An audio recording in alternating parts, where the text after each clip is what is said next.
You ever notice how, when you finally lie down at night, when the lights are off and the room is quiet, your brain suddenly transforms into a full-scale movie studio?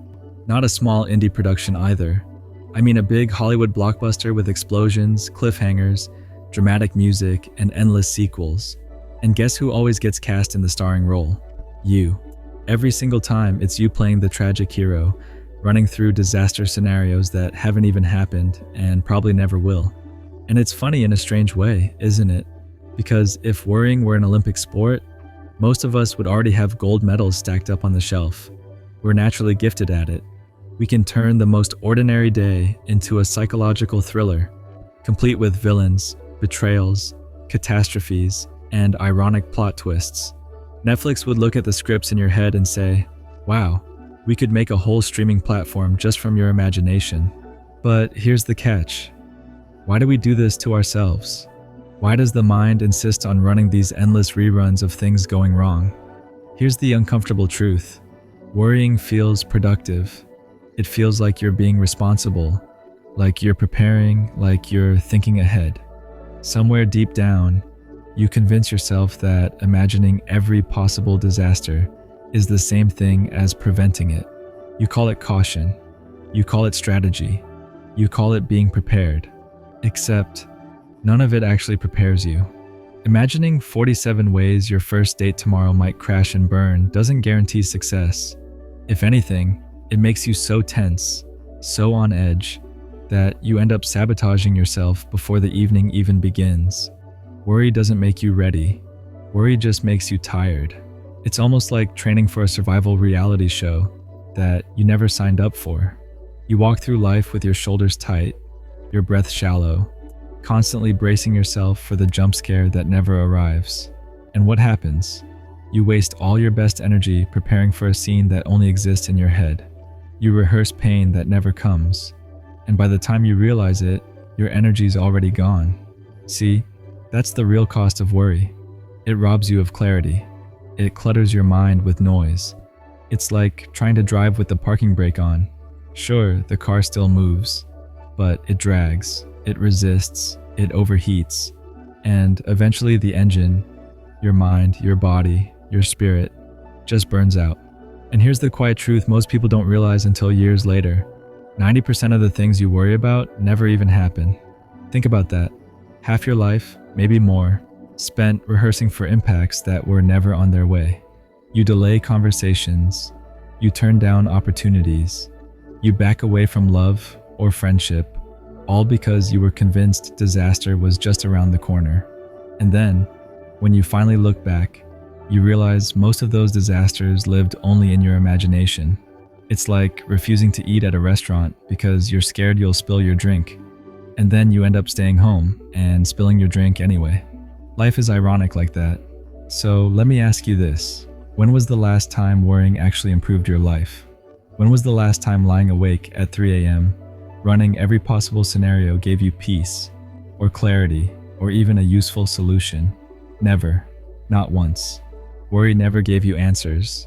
It only gave you exhaustion. Because here's the secret. Real freedom isn't about solving every problem before it shows up. Real freedom is about choosing what deserves your energy. Not every thought your brain tosses at you deserves your attention. Not every worry deserves a front row seat in your mind. And something beautiful happens when you start to see worry for what it really is. Optional, not mandatory. The moment you stop treating it like a duty and start treating it like clutter, life begins to change. Slowly at first. Not with fireworks, not with a grand awakening, but in small, steady ways. The conversations that used to keep you up at night suddenly don't feel so heavy. The problems that once spun you into panic now feel manageable. The fears that used to paralyze you start shrinking back into their proper size. And the amazing thing is, it's not that you suddenly became stronger. You just got tired of paying emotional rent for imaginary problems. And the moment you do that, life notices. It's like the universe has been waiting this whole time for you to step out of your own way. The clarity, the peace, the ease you were chasing, it was right there waiting for you to stop blocking it with overthinking. But let's go even deeper. Worry doesn't just steal your peace. It steals your potential. Think about all the little lightning bolts of inspiration you've had, those sudden flashes of creativity or motivation, and then almost instantly, worry shows up in the chat. What if it doesn't work? What if people laugh? What if you fail? And before your idea even has a chance to take its first breath, you smother it with fear. And what happens? You call it being practical. You tell yourself you're just being realistic. But really, you've just talked yourself out of 100 possible miracles. And it doesn't stop there. Worry reshapes your relationships too. How many times have you read too much into a simple okay text message? One word, no emoji. And suddenly your brain is launching a full-scale investigation. Did I say something wrong? Are they mad at me? Do they hate me now? In reality, they were just busy. They meant okay. Nothing more, nothing less. But worry doesn't let it be simple. It spins it into drama. And when someone new comes into your life, you hold back, don't you? Not because they're untrustworthy, but because worry has already whispered in your ear, they're going to leave anyway. So you hide parts of yourself, you hesitate. And when it doesn't work out, you say, see? I knew it, but it wasn't fate that ended it. It was fear. And here's the really sneaky part. Worry even blocks opportunity. Real opportunities don't always shout. They whisper. They pass by quietly, waiting for you to notice. But if your head is full of noise, if you're busy imagining problems, you don't hear them. You miss them. You call it bad timing or waiting for the right moment. But really, you're just afraid. You're waiting for a certainty that doesn't exist. Because the truth is, worry doesn't protect you from pain. It just makes you live it twice. Once in your imagination, and again if it actually happens. And more often than not, it never happens at all. So you rehearsed a tragedy that never aired, and you missed the life happening right in front of you. Imagine how much lighter you'd feel if you stopped doing that. Imagine the energy you'd have if you weren't constantly bracing for impact. Imagine if instead of running every possible outcome in your head, you just took the step, trusting yourself to handle whatever comes next. Not because you're fearless, but because you finally realize you've already survived every worst-case scenario your mind ever invented.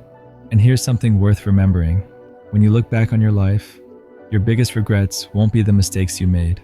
They'll be the chances you never took, the conversations you avoided, the adventures you denied yourself because worry convinced you it wasn't safe. The irony is, the safest thing you can ever do is stop obsessing over safety. Real security doesn't come from predicting every outcome. Real security comes from knowing you're strong enough to handle whatever shows up. Life isn't out to trick you. It's not trying to break you. It's trying to teach you. And it can only teach you if you're willing to stop pretending worry gives you control. So maybe now is the moment, this very moment, to take back that power, to stop letting imaginary scenarios drain your real opportunities, to trust yourself just a little bit more, and to let worry go, piece by piece, thought by thought. Because when you do, something extraordinary happens. Life opens up. It was never as complicated as you thought. You were just thinking too much. One of the strangest tricks worry plays is how it disconnects you from your own intuition. Think back. How many times have you faced a decision and deep down you felt a clear yes or no? Your gut knew. Your body knew. But then worry crashed into the room like an uninvited guest. Suddenly you've got a mental group chat full of doubts, excuses, second guesses. And by the time you're done spiraling, the clarity is gone. See, your intuition is soft-spoken. It doesn't shout, it doesn't argue, it just nudges. But worry yells. Worry drowns out the quiet voice of truth and dresses up fear as if it were wisdom. And you mistake it for being cautious. You tell yourself you're just being careful. But what you're really doing is letting fear wear a mask. And the longer you let worry run the show, the less you recognize your own inner voice. Your instincts get blurry. Your gut feelings become strangers. And before you know it, you're outsourcing your decisions, scrolling for advice from strangers online, polling your friends, begging the universe for a sign, all because you stopped trusting yourself. But here's what you need to know. Intuition isn't some magical force. It's just you without fear. It's the version of you that knows, no matter what happens, you can handle it. Worry complicates everything. Intuition simplifies it. And the moment you start choosing simplicity over noise, life starts to feel different. Decisions get easier. Relationships become clearer. Opportunities don't feel terrifying anymore. They feel exciting again. Because beneath all the mental static, beneath all the rehearsed worries, your clarity has always been there. Patient, quiet, waiting for you to trust it again. And here's the truth worth holding on to. You don't need to figure everything out before moving forward. Life isn't a puzzle to be solved. It's an adventure to be lived. The only decision you need to make today is this. Will you keep letting worry run your life? Or will you finally choose to trust yourself? The moment you choose trust, things begin to move. And slowly, quietly, almost imperceptibly at first, everything starts to go well.